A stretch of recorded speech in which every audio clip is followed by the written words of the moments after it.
Señoras, señores, ¿qué tal están? Sean todos muy bienvenidos. Gracias por acompañarnos. Les habla Ricardo Aparicio. Aquí empezamos una nueva edición de Médicos Online a través de la sintonía de TVCAT. Prácticamente una hora dedicada a la divulgación médico-sanitaria. Miren, vamos a empezar hablando de varices. Hay muchas personas que tienen varices y que ahora, con la llegada del buen tiempo, es cuando se acuerdan realmente de que tienen esas varices, porque durante el invierno están pues un poquito dormidas, con el frío, están hibernando, digamos, o si ahora es cuando se despiertan, cuando dan dolor, y cuando hay gente que se acuerda del doctor Miquel Cardona, que es un excelso angiólogo y cirujano vascular de la Clínica Sagrada Familia de Barcelona. Doctor Cardona, bienvenido y gracias por acompañarnos. Hola, buenos días, ¿qué tal? ¿Cómo estamos? Doctor, un placer como siempre tenerle en el programa. Antes que nada, ¿por qué se originan las varices? ¿Qué son las varices, doctor Cardona? Mira, las varices son venas superficiales de la pierna, Sí. que han perdido su estructura valvular. Es decir, las venas tienen una especie de válvulas dentro en su interior que favorecen que la sangre suba hacia arriba, hacia el corazón, e impide que por efecto de la gravedad vuelva a caer hacia abajo. Entonces estas varices se originan cuando hay un fallo normalmente congénito de estas venas, pierden su función valvular y entonces la sangre se nos acumula por efecto de la gravedad hacia abajo y provoca esas dilataciones y esa sintomatología y complicaciones a largo plazo que nos pueden ocasionar. Ahora que habla de las complicaciones, hay gente que las varices cree que es un tema menor, cree que es un tema muchas veces incluso estético. Las varices, acaba usted de comentarlo, doctor Cardona, ¿pueden llegar a provocar serios problemas en nuestra salud? Sí, pueden provocar graves problemas. Quiero decir, la fase inicial de las varices tiene una fase de evolución. Sí. En una fase inicial puede ser que simplemente se vean unas pequeñas arañas vasculares, puede ser que simplemente se vean unas pequeñas venas dilatadas, pero a largo plazo la piel y los tejidos que tenemos en la extremidad necesitan que la sangre que nos llega se vacíe bien. Si se acumula en las piernas y en los tejidos, va provocando consecuencias. Entonces, estas primeras consecuencias podrían ser simplemente que se nos hincha un poco la pierna, que nos da unos síntomas de pesadez, etcétera, etcétera, pero a largo plazo pueden provocar otras complicaciones más serias, como que se formen coágulos dentro de esta vena, que es la llamada tromboflebitis, o pueden provocar cambios de coloración en la piel, incluso como la complicación más grave, que nos sangraran o que provocaran úlceras después de un traumatismo, que son difíciles de curar. Lo cual queda claro que lo que hay que hacer es consultar con el angiólogo, que es el experto en varices, para que esto no vaya más. Yo le decía al empezar a la audiencia que ahora es cuando las varices despiertan, cuando las varices molestan, cuando las varices duelen. Es cuando se acuerdan de ir al angiólogo, doctor Cardona, o dicen, bueno... Y sobre todo las señoras pues que empiezan a sacarse pues las faldas largas o los pantalones, etcétera, y quieren lucir piernas, pues entonces es cuando más se lo ven. Si han tenido síntomas, a veces acuden antes, pero la primavera y el inicio del verano es en el momento en que más auge tenemos en la consulta. Sí, es así. Claro, también hay que distinguir varices de lo que sería la telangiectasia, las pequeñas arañitas vasculares, sí, que esas incluso afectan a muchas chicas jóvenes, ¿no? Que efectivamente ahora que llega el momento, digamos, de eliminar ropa es cuando más se ve, ¿no? Exacto. Sí, pero siempre es conveniente, siempre que hay algún proceso de ese tipo araña vascular, telangiectasia o capilares, etcétera, sí, arañas vasculares que le llama la gente, sí, siempre es conveniente hacer una exploración porque a veces puede haber debajo una insuficiencia de vena superficial, una insuficiencia de safena que puede ser un primer paso a tener varices. Por lo tanto, mi recomendación es siempre acudir a un vascular para que te pueda hacer una exploración completa, mirar con ecodoppler, que es la exploración principal que tenemos hoy en día a nuestro alcance, y valorar exactamente el grado de afectación que pueden ocasionar. Que nadie se asuste con el ecodoppler, que es un tratamiento incruento, externo, no hace falta ningún problema. Es una exploración muy simple, que es una ecografía que se hace con el paciente de pie y se explora la pierna de arriba abajo y valoramos los troncos venosos superficiales y profundos para ver que sean competentes, que estén funcionando correctamente. ¿Cómo ha avanzado el tratamiento de las varices en los últimos años, doctor Cardona? ¿Qué tratamientos hay en la actualidad? Mira, hoy en día, en la actualidad, antes solo había la extirpación. Hoy en día hay muchas técnicas y cada técnica se ha de ajustar un poco a cada paciente. Quiere decir, el tratamiento ha de ser muy personalizado en referencia a cada paciente. Hay que hacer una ecografía bien hecha, un ecodoppler, y entonces poder ofrecer distintas opciones. Va desde... Hoy en día lo que sí podemos decir es que todos los tratamientos son mínimamente invasivos, son con cirugía ambulatoria y van desde la cirugía simple a pequeñas flebectomías, que es la extirpación de pequeños paquetes varicosos, va a la utilización del láser, a la utilización de la radiofrecuencia, a la inyección de microespuma. Quiere decir, tenemos en nuestro arsenal tenemos varias opciones y el tratamiento ha de ser personalizado en cada paciente según la exploración que tiene. Claro, entiendo que también según cada paciente, según el tratamiento, la duración del mismo será distinta, el postoperatorio será distinto, pero en términos generales, doctor Cardona, ¿son postoperatorios agradecidos, no son postoperatorios de aquellos que son molestos para la paciente? Ha cambiado mucho todo esto, quiero decir, hoy en día toda la cirugía es ambulatoria, el paciente al cabo de una hora de la intervención o del procedimiento que se le aplica, se va hacia su domicilio con una media elástica puesta, camina desde el primer momento y sí que puede haber algunos pequeños hematomas, algunas pequeñas molestias locales los primeros días que se subsanan con un tratamiento analgésico estándar y no tiene que ver nada con el tratamiento que hacíamos hace 20 años. Efectivamente. También habría que decir, y usted lo ha mencionado, que las varices pueden esconder una insuficiencia venosa. Realmente una varice es una insuficiencia venosa. Si dijéramos esto, a lo mejor le daríamos categoría más de excelencia a la enfermedad o a la patología, a las varices, que muchas veces, insisto lo que decía al inicio, está un poquito subestimada. Sí, completamente. Quiero decir, hoy en día los vasculares tenemos, bueno, desde hace muchos años, tenemos una clasificación en las varices que van desde el grado 1, que simplemente es la pequeña araña vascular, sí, al grado 6, que es la úlcera venosa. Quiere decir, desde el grado 1, el grado 2, el grado 3, que hay edema, el grado 4, que ya hay cambios en la coloración de la piel, el grado 5, que ha habido ya una herida que ha cicatrizado, y el grado 6, la úlcera activa. O sea, es decir, dentro de esta gama de hipertensión venosa, hay todas esas categorías que el vascular ha de valorar y catalogar al paciente que tiene enfrente.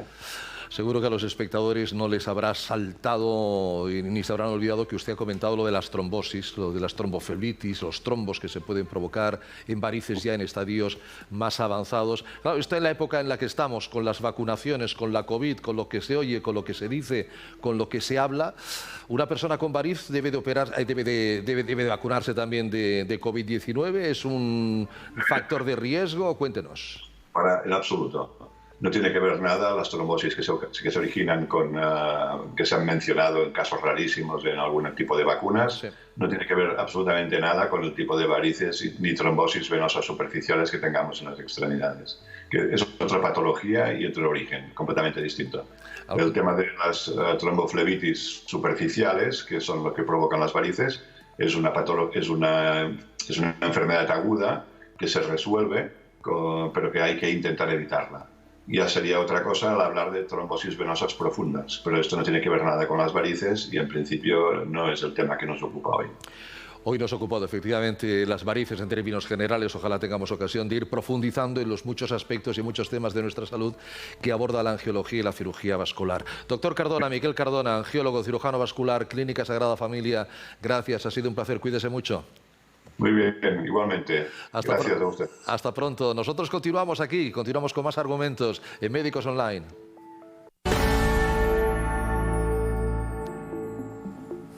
Bien, en un programa de las características de Médicos Online, educación y divulgación médico-sanitaria, pues lógicamente hablamos de patologías frecuentes, de patologías conocidas, de cómo hacer un deporte con sentido común, de cómo es una operación de cataratas en el año 2021, pero también nos gusta abordar patologías que que a lo mejor ustedes no conocen, ampliar también nuestros conocimientos en este terreno, pero que sí conocen quienes, lógicamente, han tenido la problemática y que les ha ayudado el especialista, nuestro experto de hoy, el doctor don Ángel Olmo Romero. El doctor Olmo es otorrinolaringólogo y es cirujano de cabeza y cuello. Doctor Olmo, don Ángel, gracias por acompañarnos. Bienvenido.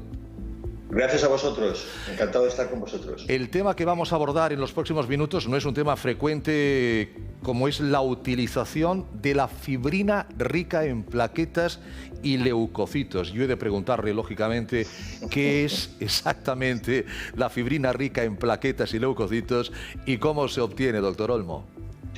Bueno, el LPRF, que son las siglas de esta palabra tan larga, este conjunto de palabras, es una combinación tridimensional de fibrina autóloga, que viene a ser una proteína fibrosa que es rica en plaquetas y leucocitos, que se obtiene a partir de la sangre del propio paciente y realmente está suponiendo un avance muy importante en las técnicas de regeneración tisular.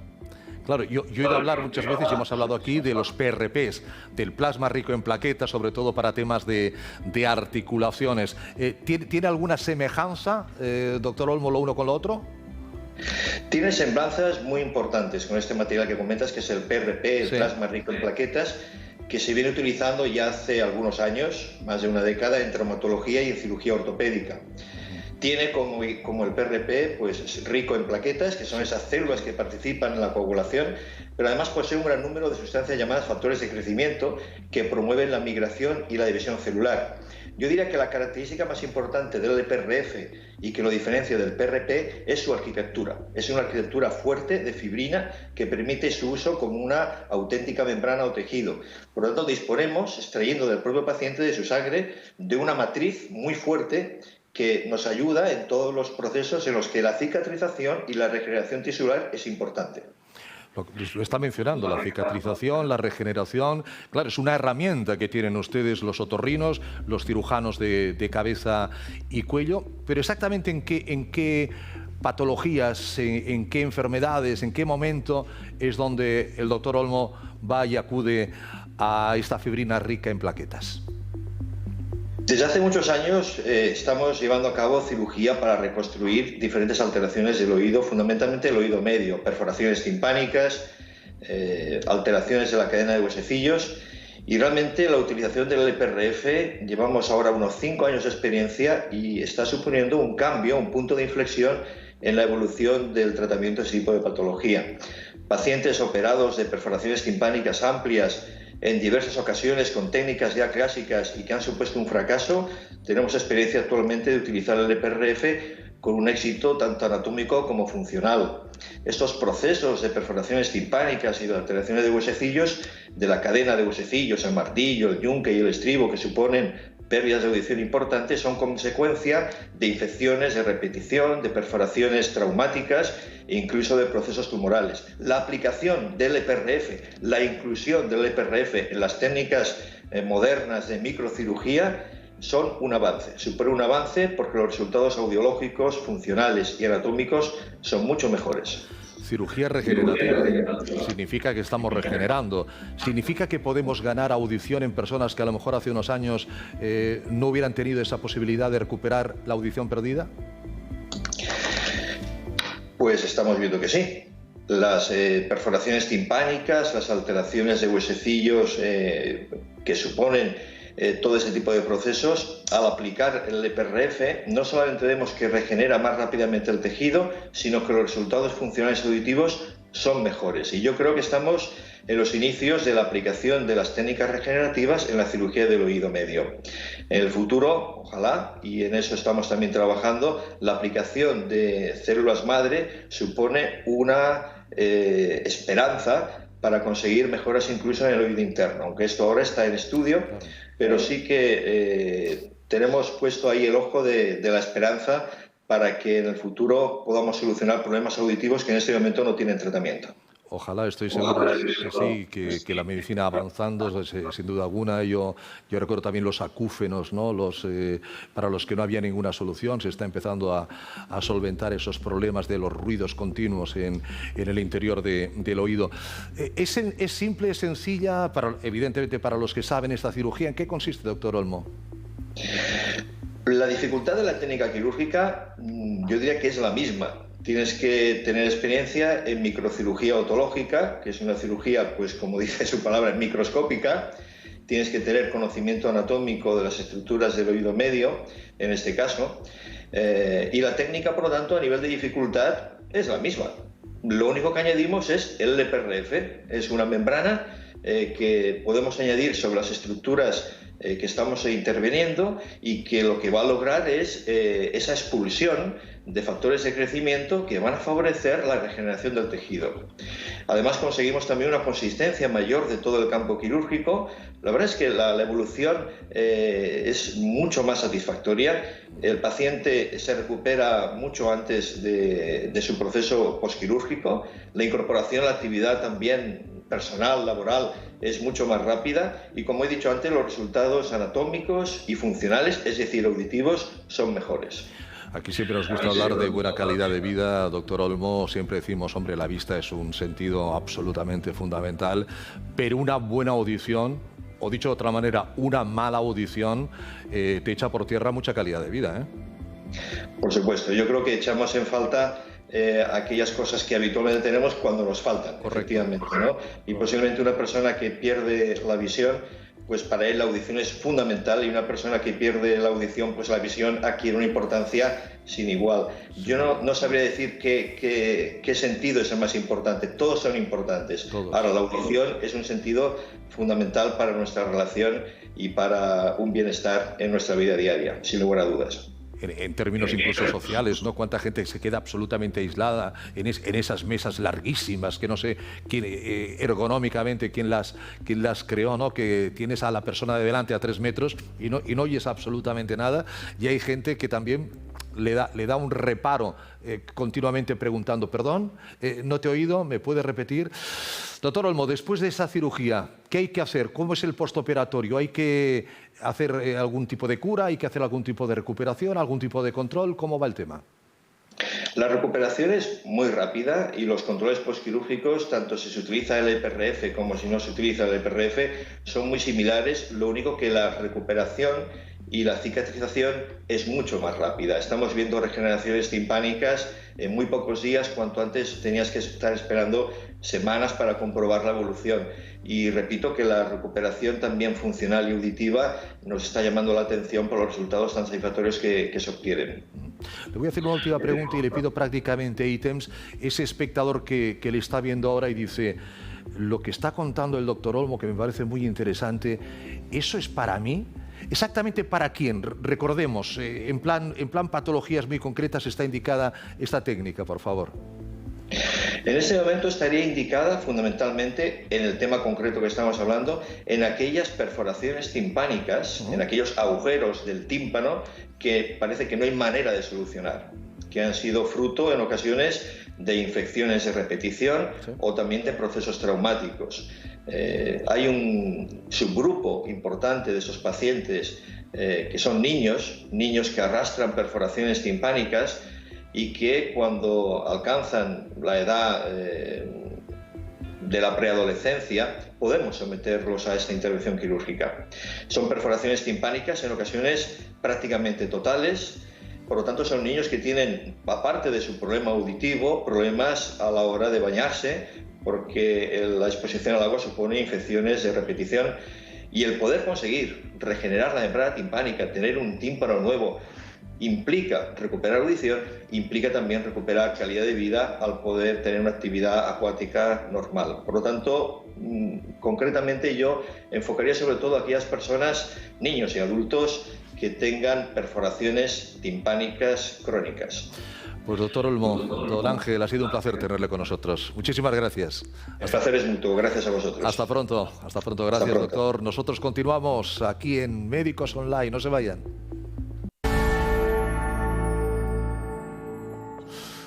Bueno, saben que que España es un país de grandes médicos, es un país que está en el mapa de la medicina y está, entre otros, gracias a nuestro próximo invitado, el doctor Ramón Cugat. Simplemente decir el nombre del doctor Ramón Cugat ya nos viene todo lo relacionado a la traumatología, a la cirugía ortopédica, a las lesiones, a los meniscos, a la cirugía. Doctor Cugat, Ramón Cugat, bienvenido y gracias por acompañarnos. Gracias a vosotros. Director del Instituto Cugat, una de las grandes autoridades mundiales en la materia. ¿Cuántas veces hemos podido hablar? Hemos tenido la ocasión, sobre todo en los congresos de UAFI, con nuestro común amigo, el doctor Josep Vergés, con el doctor Guillén, con don Pedro, ¿verdad?, de abordar diferentes aspectos, entre ellos uno muy importante, doctor, que son las lesiones. Decimos deporte sí, pero lesiones no. Es decir, ¿cómo prevenimos las lesiones, que es un caballo de batalla importante en el traumatólogo, en el cirujano ortopédico, ¿no?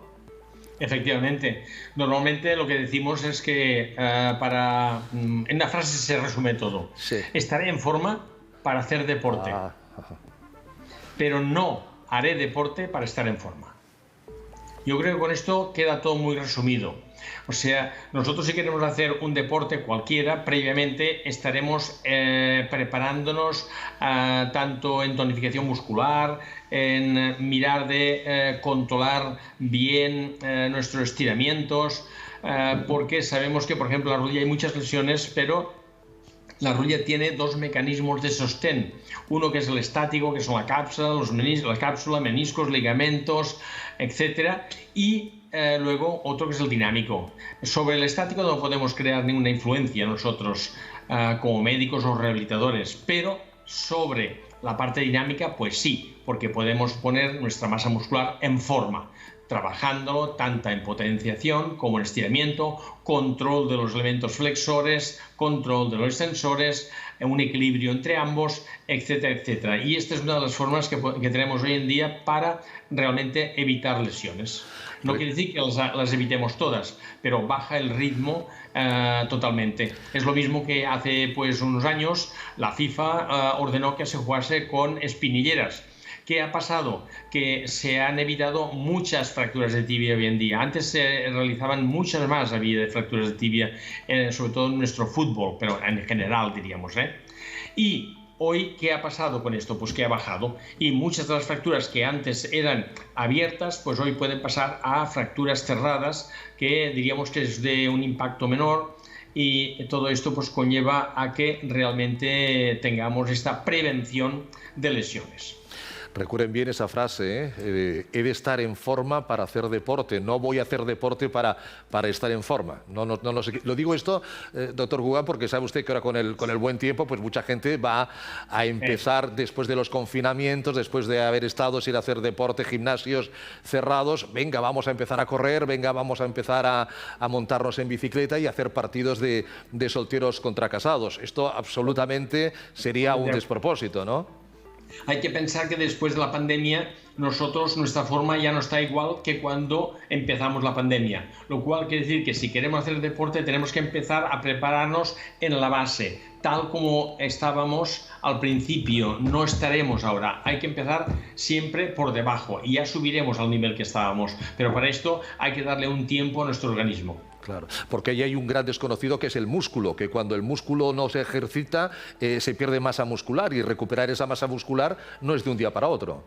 Totalmente de acuerdo, el músculo se atrofia con gran facilidad y luego pues nos cuesta subirlo. Hay quien dice no se lesiona el que quiere sino el que puede. El tema de la anatomía, de la funcionalidad, de la biología, que cada persona es un mundo, también en el mundo de las lesiones cada persona es diferente, doctor Cugat. Totalmente de acuerdo, no hay dos iguales. Sí. Las rodillas, por ejemplo, los músculos, todos son diferentes. Y hoy en día lo que nos tenemos que procurar, pues bueno, decir, tengo una buena anatomía, porque también pues vemos que hay personas que están dotadas para hacer los 10.000 metros, otros están dotados para hacer los 100 metros libres, porque la masa muscular, la fibra muscular no es la misma para todo, es muy diferente. O sea, la anatomía ya diríamos que es un pilar muy importante y luego pues que nos preocuparemos de que esta anatomía tenga una buena función, ya sea los músculos, ligamentos, la articulación en sí. y luego lo que teníamos muy dejada de la mano era nuestra bien querida y amada biología. Sí. Porque yo siempre digo que a veces los médicos no curamos, lo que curamos es la propia biología, es la que cura. Nosotros podemos, ante una lesión de piel, que con un corte, pues nos podemos poner unos puntos y decirme al médico, mira qué puntos me ha dado más bonitos. No, no. El que cura es la biología del paciente. El médico lo que hace es aproximar los bordes para facilitar la curación y que sea, a poder ser, lo más estética posible. Y esto es uno de los elementos que parece que hoy en día a nivel mundial está resurgiendo, hacer los tratamientos biológicos porque nos ayuda a que realmente las lesiones traumáticas, que casi todas ellas nos van a conllevar a una artrosis de las articulaciones que han sufrido, pues que realmente nos perdure más, se retarde estos fenómenos artrósicos. Esto es, yo diría que es la base de esta biología. Los procesos biológicos, cuando hay una rotura se degenera la articulación, hemos dicho, sí. Y esta es una de las formas que hacemos que se puede curar, y si no al 100%, pues al menos que esta artrosis nos venga un poquito más tarde. Ahí tenemos los PRPs, ¿no? El plasma rico en plaquetas, por ejemplo, doctor Cugat. Pues sí. Esto es uno que, bueno, ya se lleva pues muchos años y más de 20 aquí en España. Yo diría que España pues ha sido uno de los países pioneros en el mundo en cuanto a la utilización de los factores de crecimiento. ¿Qué hacen estos factores? Estos factores los tenemos nosotros en nuestra sangre, porque en sí los factores vienen de dos fuentes. Una es de las plaquetas y la otra es del plasma. Son factores diferentes, pero que todos ellos los tenemos nosotros y nos ayudan, porque estos factores conjuntamente con nuestras células madre tienen una interrelación muy importante unas con otras, porque sabemos que hay PRPs que activan a las células progenitoras, por ejemplo, a nivel de músculo, a nivel de tendón y sobre todo a nivel de cartílago, que la base es que los factores de crecimiento, derivados tanto de la plaqueta como del plasma, tienen esta capacidad, que a más son antiálgicos, son antiinflamatorios y que, como decía, pues estimulan a estas células progenitoras que son lo que se le conoce con el nombre de células madre.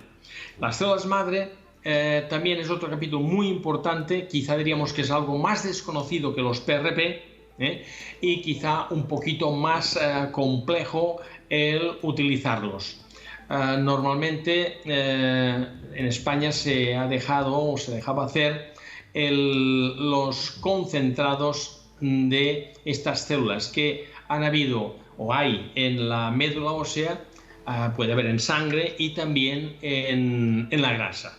Los más conocidos son los de médula ósea de grasa, los más utilizados, y realmente pues también son unos elementos que hemos visto que nos ayudan, al igual que los PRP, a que haya una mejor tolerancia, que no desgastemos, por ejemplo, tanto los cartílagos en las artrosis, que nos ayuda muchísimo a bajar el dolor y con ello pues aumenta la funcionalidad de estas rodillas en los pacientes que padecen artrosis. Hoy en día pues se está lo que en España tenemos regulado que no se puede utilizar sino bajo estudios previos y en estudios randomizados, prospectivos, es el utilizar las células, diríamos, aumentadas, multiplicadas, porque esto hay que andar con cuidado porque esto ya son células, no son factores de crecimiento que son las proteínas. Y las células, sobre todo, pues hay que andar con cuidado que no nos pudiesen degenerar. Ya ven que soluciones hay muchas y variadas, y además aquí tenemos a los grandes expertos como el doctor Cugat. Lo importante es tratar de evitar las lesiones, estar en forma, y yo pensaba también cuando decía el doctor que hay personas que están capacitadas para los 10 kilómetros, otras para los 100 metros lisos. Papás, pensad en vuestro hijo, no queréis que sea un Messi o no queráis que sea un Michael Jordan, sino hay chicos que a lo mejor lo suyo va a ser la natación, o hay otros que a lo mejor lo suyo va a ser pues el triatlón. triatlón, pero porque cada uno nace con un morfotipo que le dice tú puedes llegar a funcionar bien en un deporte y no en otro. Don Ramón, doctor Cugat, ¿qué le voy a decir? Que es un honor y un placer haberle tenido con nosotros. Lamento el poquito tiempo, pero estoy seguro que tendremos ocasión de repetir. Cuando queráis. Muchísimas gracias y muchas gracias y muchas, ya digo, ganas de incluso veros y poderos saludar, ya diría, no en directo, pero al menos personalmente. No visual. Don Ramón, un fuerte abrazo. Gracias, Ramón. Cuídate mucho. Gracias. El director del Instituto Cugat, una de nuestras grandes autoridades mundiales en la materia de la traumatología y la cirugía ortopédica. Médicos Online, TVCAT.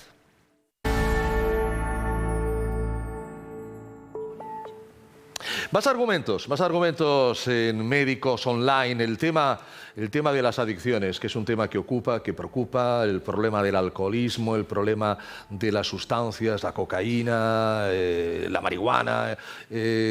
Bueno, llega la adicción, ¿cómo nos podemos desenganchar? ¿Cómo nos podemos desintoxicar? ¿Cómo nos podemos deshabituar? Hay profesionales, hay centros específicos para este tema que puede evidentemente no solamente salvarnos la vida, sino volvernos las ganas de vivir. Saludo a Alex Florensa. El señor Florensa es director de EINES. EINES es un centro de adicciones y él es terapeuta. Están en Sant Cugat. Señor Florensa, bienvenido, Alex. Gracias por acompañarnos. Hola, buenas. ¿Cómo estamos? Gracias a vosotros. Gracias por acompañarnos. Decía, hay muchas personas que pueden estar escuchándonos y que dicen, caramba, esto de lo que van a hablar es lo que tiene un amigo, lo que tiene un familiar o lo que tengo yo, porque hay personas que pueden reconocer efectivamente su adicción por el exceso de consumo de alcohol, de tabaco o de sustancias prohibidas, cosa que estas dos no lo son. Solución hay. Lo que hay que saber es dónde encontrarla. A lo mejor este es un problema, señor Florensa, que hay gente que no sabe ¿qué puerta es la que hay que llamar? Bueno, esto es lo que yo me encuentro en mi consulta cada vez que me vienen personas que me dicen, ostras, es que nosotros no sabíamos que funcionaba así, de esta manera, ¿no? Claro. Tú acabas de decir una cosa, que es cómo desengancharse, cómo deshabituarse. Sí. Bueno, todo esto son etapas, sí. Son etapas del tratamiento. Y hay mucha gente que lo que intenta es,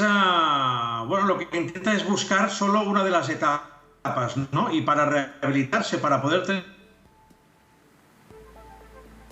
etapas del tratamiento juntas. No cojo una y luego ya sigo con mi vida, ¿verdad? Evidentemente, yo es que he hecho un poquito de trabajo, he visto vuestra web y he visto las 3 etapas que abordáis bien, que es desintoxicación, deshabituación y luego, si es necesario, también la reinserción, ¿no?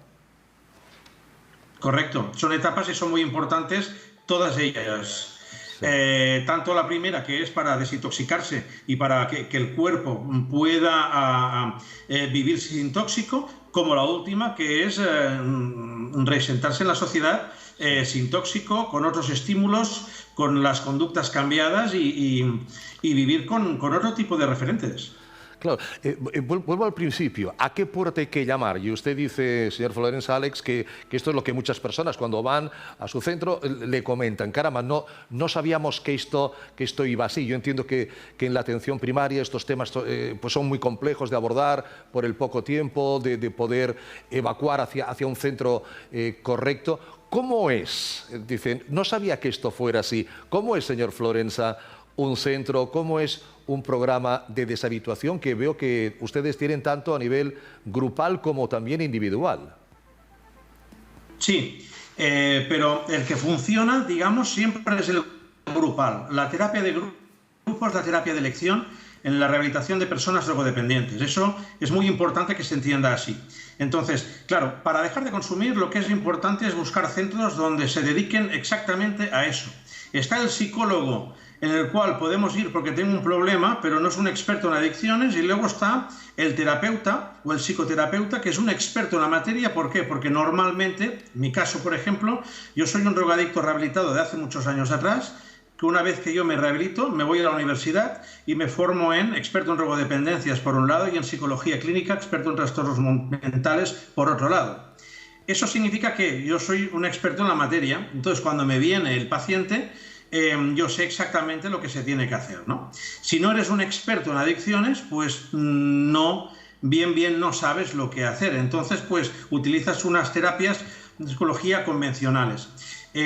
Para dejar de consumir hay que cambiar de conductas, hay que cambiar de hábitos, hay que entender que tienes una enfermedad, hay que aprender a luchar contra esta enfermedad y sobre todo aceptarla porque es una enfermedad crónica, es para toda la vida.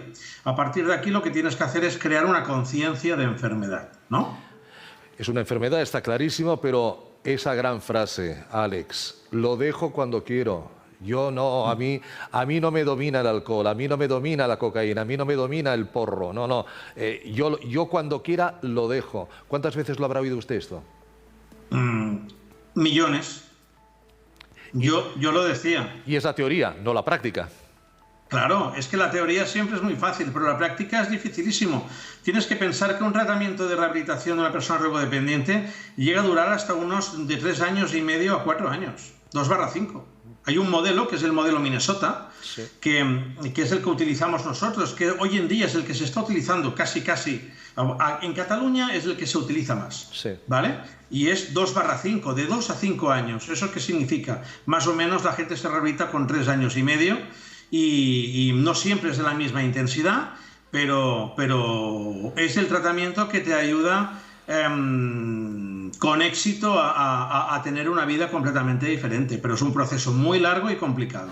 Estoy seguro que cuando se llega al final de este proceso todo el mundo dice bienvenido y ha sido el proceso porque soy otra persona, me he salvado, muchas veces me he salvado de incluso de fallecer, ¿no? de que la droga acabara conmigo, soy una persona nueva, pero al principio no puede asustar un poco esto de 2/5, es decir, largo es el camino, me lo pone largo, señor Florensa, ¿no? La gente se asusta, claro. La gente se asusta, dice, pero ¿cómo voy a hacer yo 3 años y medio de tratamiento? Si tengo una vida, Ahí es donde nos equivocamos. No, amigo, tú no tienes una vida, tú te estás drogando, tú has perdido el trabajo, tú has perdido la mujer, has perdido los hijos, lo has perdido todo, no tienes una vida. ¿Qué significa? Que tienes que volver a recuperar la vida y para eso no se hace solo dejando de consumir, sino se hace trabajando el cambio de conductas. Y eso es un proceso larguísimo, porque hay un dicho que la gente dice, no, es que la gente no cambia. Sí, la gente cambia, pero tienes que dedicar a cambiarte completamente. Y eso solo se hace haciendo un parón en tu vida y dedicando a entender lo que te pasa y cambiar todos los hábitos. Evidentemente no te has enganchado, no te has intoxicado en 4 días ni en 4 semanas, con lo cual tampoco pretendas deshabituarte, desintoxicarte y reintegrarte en 4 días, sino necesitas evidentemente un tiempo. Ustedes también, lógicamente, intentan innovar, que siempre es importante, intentan actualizar y creo que ustedes están ahora mismo, señor Florensa, usted personalmente y su equipo, está en un nuevo proyecto, ¿no? ¿Cuál es ese proyecto? Sí, es un proyecto que se llama TransEINASCAT, en el cual yo me dedico a llegar, esto que usted me está preguntando, esta entrevista, yo hago una charla por toda Cataluña, es un proyecto que se llama TransEINASCAT, en el cual yo llego a toda Cataluña a pie. Esta es la tercera edición, las 2 primeras las hacía con pacientes, ¿no? Sí. La primera la hice de la Seu d'Urgell a Ulldecona andando 800 kilómetros, con los pacientes, la segunda de Viella a la Sénia andando 800 kilómetros y haciendo charlas de drogodependencias por todas las poblaciones por donde paso para sensibilizar a la gente de lo que es esta enfermedad. Y a día de hoy estoy haciendo el mismo proyecto pero en solitario, con una mochila, porque no hay patrocinadores por el tema del COVID y las cosas están más complicadas. Entonces estoy haciendo todo el perímetro de Cataluña a pie, 1.200 kilómetros, haciendo charlas de drogodependencias por todas las poblaciones por donde paso. Y así sensibilizo a la población de qué es esta enfermedad y qué herramientas hay para poder luchar contra ella. Es decir, sí. Empecé el 17 de abril y acabo el 5 de junio. Es un paseo que me estoy dando por Cataluña.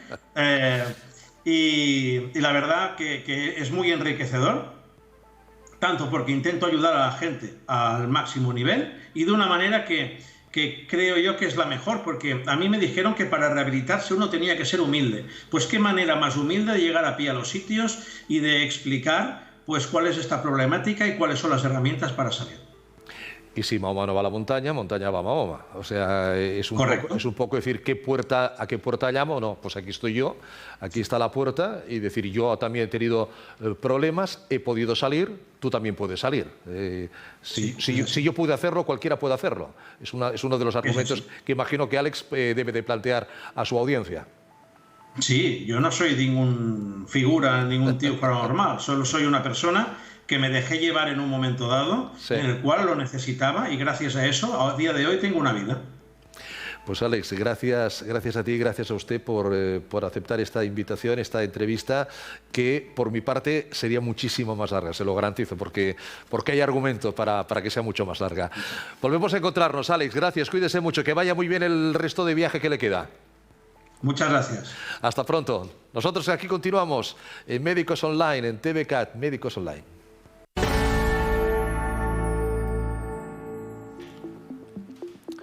Pues hace ya un cuarto de siglo, 25 años que el Botox llegó a España, y lo hizo para solventar muchos problemas de aspecto, de modo anti-aging, de evitar arrugas, de solventar muchas fiestas, muchas bodas, muchos bautizos, muchas comuniones. El Botox vino y se ha quedado. ¿Pero qué ha pasado durante estos 25 años? Saludamos a la doctora Laura Salvador. Doctora Salvador, gracias por acompañarnos. Bienvenida. Hola, gracias a vosotros. Ya conocen a la doctora Salvador, es especialista, es licenciada en Medicina y Cirugía y especialista también en Medicina Estética. 25 años del Botox. ¿Supuso para la medicina estética un hito importante, doctora? Pues yo creo que muy importante, porque realmente el papel del Botox, que como bien dices, hace más de 25 años que lo estamos utilizando, no ha sido sustituido por ningún otro tratamiento. Así que sí, muy importante. Con lo cual demuestra las bondades del producto, que en un principio imagino que tendría, pues habría gente que tendría a lo mejor sus reticencias. Ahora absolutamente podemos decir que el Botox es una solución fantásticamente segura para muchos problemas de los cuales ahora hablaremos, ¿no? Efectivamente. ¿Para qué recomienda usted básicamente como especialista en medicina estética, doctora Salvador, que señoras, señores de cualquier edad utilicen Botox facial, en la cara concretamente? Pues bueno, el Botox, donde tiene realmente un papel muy importante y que no puede ser sustituido por otro tratamiento, es sobre todo en la zona de la frente, el entrecejo y las patas de gallo, que es lo que se conoce habitualmente como arrugas dinámicas, es decir, son arrugas que se producen cuando realizamos el movimiento con ese músculo. Entonces, en esa zona, que se producen sobre todo, por ejemplo, la expresión de enfado que suele producir este entrecejo a veces tan marcado y tan negativo en algunas ocasiones, pues nos ayuda a relajarlo. Y en la zona, por ejemplo, de la pata de gallo, aparte de quitarme las arruguitas de la pata de gallo que nos suelen gustar mucho, lo que produce es un efecto muy bonito de apertura del ojo, es decir, levanta un poquito la ceja y hace que ese ojo, que con el tiempo se va como cayendo un poco, pues lo podamos volver a abrir y tengamos una mirada más viva. También hay arrugas de la expresión de la sonrisa. Hay gente que dice, no, no te rías tanto que te vas a arrugar. No, sonrían ustedes, que es una cosa fantástica, maravillosa, saludable, que luego la doctora Salvador nos lo arregla con Botox. ¿Cómo ha cambiado la manera de introducir el Botox en nuestro organismo? ¿Siguen siendo pequeñas infiltraciones, doctora Salvador? Siguen siendo pequeñas infiltraciones, pero ha cambiado un poco la manera en que hacemos esas infiltraciones. Es decir, hubo una época que todos recordarán, que además fue muy criticada, liderada, diríamos de alguna manera, por nuestra famosa Nicole Kidman, sí, en la que se usaba el Botox de una manera quizá demasiado exagerada, porque con el afán de querer bloquear muchas zonas para no provocar arrugas, pues se llegó a un momento en que las caras dejaban de tener expresión, y eso realmente no ha gustado y ha sido muy criticado, lo cual yo apoyo firmemente. Pero el Botox ahora se usa de una manera mucho más natural, es decir, buscamos relajar la musculatura más que bloquearla, de manera que no nos produzca los efectos negativos de las arrugas excesivamente marcadas, pero respetando la naturalidad de la expresión y la naturalidad de las caras. Yo creo que quizá lo que más ha cambiado es esta manera de inyectarlo, en el concepto, pues, de buscar una expresión natural y una apariencia natural, nada exagerado. Lo importante es que uno salga de la consulta de medicina estética, de la doctora Salvador, por ejemplo, y que la gente, primero, no sepa lo que se ha hecho, es decir, que no haya ninguna rojez, ninguna problemática que digas, hombre, se acaba de hacer algún arreglo estético, ¿no? Y que luego cuando te vea la gente que te conoce, se planteen qué se ha hecho esta señora, qué se ha hecho este hombre, pero se le ve mejor, se le ve más joven, se le ve más saludable también, un aspecto más saludable en la cara, ¿no, doctora? Bueno, eso es lo que realmente buscan la mayoría de los pacientes que nos consultan. Es decir, evidentemente siempre hay quien quiere algo más exagerado, más vistoso, pero bueno, la mayoría de la gente lo que busca es verse más fresco, más descansado, y entonces busca tratamientos pues que no estigmaticen la imagen. Es decir, que cuando alguien te vea te pueda decir que realmente haces buena cara, pero que no te vean ya enseguida que te has hecho un tratamiento. O sea, lo que buscamos es esa naturalidad de verte mejor sin que se note que realmente te has hecho un tratamiento. ¿Cuántas sesiones se necesitan para infiltrar Botox en una cara? Imaginemos que son las patas de gallo, por ejemplo, porque imagino que no haremos entrecejo, patas de gallo, surcos bucales, todo de una vez. Imagino que tendremos que tomarnos algunas sesiones de más, ¿no? Bueno, realmente, por ejemplo, la zona de la pata de gallo se puede hacer junto al entrecejo y la frente, que es bastante habitual hacerlo junto, y se hace en una sola sesión. Lo que pasa es que habitualmente a mí, por ejemplo, me gusta revisar el efecto que ha tenido ese tratamiento al cabo de unos días, con lo cual les pido a mis pacientes que vuelvan a verme, pero en realidad con una vez que vengan el tratamiento está hecho. Y luego la duración del tratamiento pues también es variable, porque depende de la potencia de cada músculo, pero hay que saber que el tratamiento aproximadamente nos puede durar entre 4 y 6 meses. 4 o 6 meses, luego podemos descansar o inmediatamente volver a implantar otra sesión de Botox si también has quedado y si tan a gusto estás, ¿no? Sí, a la gente que le gusta el efecto que el Botox produce, como ya digo, que solemos ahora hacer efectos mucho más naturales, pues habitualmente a los 6 meses vuelven a nuestras consultas y repiten el tratamiento con Botox. De esta manera, aparte de obtener el beneficio de mejorar las arrugas, estamos haciendo una acción preventiva para que estas arrugas no se queden marcadas en estas zonas que hemos comentado, de manera que luego no haya que hacer otro tipo de tratamientos que podrían ser, por ejemplo, el relleno de arrugas. Y cada vez, me cuenta, doctora Salvador, hay gente más joven acudiendo a la medicina estética y buscando en el Botox, seguramente por el tema del mercado laboral, el tema de la competitividad, también en el trabajo, lógicamente, y socialmente, a pesar de la pandemia que hemos pasado, para rejuvenecer su aspecto. También gente joven, ¿no? Sí, esto ha cambiado un poco, es decir, la gente de las generaciones de 40 para arriba, por decirlo de alguna manera, buscaban tratamientos más antiarrugas o para mejorar problemas de envejecimiento que ya tenían. Y ahora realmente tenemos una generación de gente pues desde los 20 y muchos a los 30, que lo que buscan es embellecerse, es decir, estar pues realmente perfectos si es que pueden. Con lo cual esto ha llevado a que este tipo de gente que es más joven y que no tiene arrugas demasiado marcadas nos empiece a solicitar tratamientos de Botox. Entonces ha aparecido un concepto nuevo, por decirlo de alguna manera, al que llamamos Baby Botox, que simplemente significa que aplicamos Botox en gente más joven, pero en unas cantidades menores o en zonas mucho más localizadas, porque evidentemente nunca van a necesitar ni la misma concentración ni la misma cantidad de Botox que puede usar, por ejemplo, una persona de 50 años. Lógicamente. Y ahí está clarísimo que la paridad de sexos ha llegado a la medicina estética, ¿no? Ya no es un tema solamente de señoras, sino que también los hombres han entrado en la medicina estética. Así es, y yo creo que en general las mujeres nos alegramos mucho también de que los hombres pues cuiden su aspecto, porque bueno, en el fondo, dejando aparte las bromas, pues bueno, se trata simplemente de tener una mejor apariencia y de sentirse mejor uno mismo consigo mismo, ¿no? Por decirlo. Doctora Salvador, para la gente que esté dudando, ahí está en Anti-Aging Group Barcelona, ¿una consulta informativa es posible? Es decir, doctora Salvador, yo quisiera hacerme este arreglillo, quisiera que me pusiera Botox aquí, y luego está la doctora a la que, digamos, llegamos a un acuerdo, llegamos a un pacto profesional entre médico y paciente, ¿no? ¿Es posible esto? Yo creo que más que posible es necesario, es decir, cuando alguien está pensando en realizarse algún tratamiento, está claro que tenemos mucha información en Internet y podemos leer muchas cosas y ver muchos vídeos y mucho lo que queramos, pero no hay nada como personalizar los tratamientos. Entonces, yo creo que es muy importante que cualquier persona que quiera hacerse un tratamiento consulte con un médico especialista. En este caso sería en medicina estética o en cirugía plástica, y discuta con ese médico qué resultado quiere obtener, porque a veces a lo mejor nosotros pensamos en Botox y resulta que lo que necesitamos es un relleno de ácido hialurónico o al revés. Y entonces creo que no hay nada mejor que un profesional que pueda aconsejar a esa persona qué tipo de tratamiento es al que le va a sacar mejor rendimiento. Resolver dudas y darle efectivamente la pauta correcta a la problemática que pueda plantear. Pues doctora Laura Salvador, ha sido como siempre un placer tenerla con nosotros. Cuídese mucho y hasta un próximo día, doctora. Gracias. Hasta otro día, muchas gracias.